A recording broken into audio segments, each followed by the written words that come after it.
ምረሪ ምረሪ ምረሪ ምረሪ አለኝ እንደ ኮሶ ምረሪ ምረሪ አለኝ እንደ ኮሶ ሰው መርዝ ያበላ።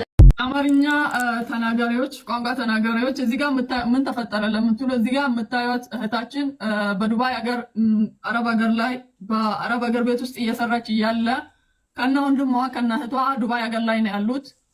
እናቷ አገር ቤት አላት፣ አባት የላትም። እናቷ ከአንድ ወንድሟ ጋር ነው የምትኖረው። ያ ወንድሟ ብዙ ጊዜ እናቷ እንደሚያስቸግራት ይታወቃል። ብዙ ጊዜ እናቷን ያስቸግራት ነበር። ማታ ማታ እዛ ቤት አታድርምና ስለምትፈራ የእንትኗ ቤት ሄዳ ነው ሌላ ቤት ነው ሄዳ ነው የምታድረው። አንድ ቀን ልጄ ተርቧል ምግብ አደርስለታለሁ ብላ ለልጇ ምግብ ልታስቀምጥ ቤት ገባች።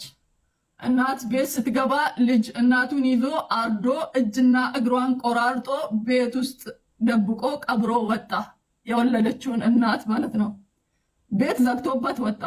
ሬሳው ለ4 ቀን ቤት ውስጥ በከተና በ5ኛ ቀን ግማቱን አላስችል ሲል የአካባቢው ማህበረሰብ ለፖሊስ ጥቆማ ሲያደርግ ቤቱን ከፍቶ ሲያዩት እጅ እግሯ የእናቷ እጅ እግር ተቆራርጦ ቤት ውስጥ ነው ያለው።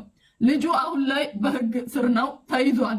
አሁን እዚህ ጋር እኛ የምንፈልገው አንደኛ የኢትዮጵያ ህገ መንግስት ለዚህ ልጅ አሳማሚ ቅጣት ወይ የሞት ፍርድ እንዲፈረድበት ድምፅ እንድትሆኑ ነው። የሞት ፍርድ ሊፈረድበት ይገባል በዚህ ልጅ ላይ። ምክንያቱም ጤነኛ አይደለም እንዳይባል አርዶ መደበቁን እንዴት ሊያቅ ይችላል? ጤነኛ ካልሆነ ማለት ነው።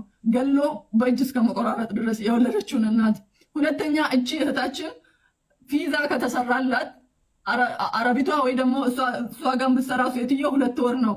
ልጅቷን ወጥታ እንትን እንዳትል ከለከለቻት። አለቃትም እኔ እስክመጣ ድረስ ልጅቷን መልቀቅ አልችልም አለች። ልጅቷ ደግሞ እንደዚህ እያበደች ነው ያለችው። ወንድሟ ራሷን ስቶ ራሱን አያውቅም። በአሁኑ ሰዓት ላይ ሕክምና ላይ ነው ያለው። ስለዚህ የልጅቷን ከአረብ ሀገር ልጅቷን ለመውሰድ የሴትዮቷ ብር ሊከፈል ይገባል። ወንድሟንም ለመርዳት ብር ያስፈልጋል።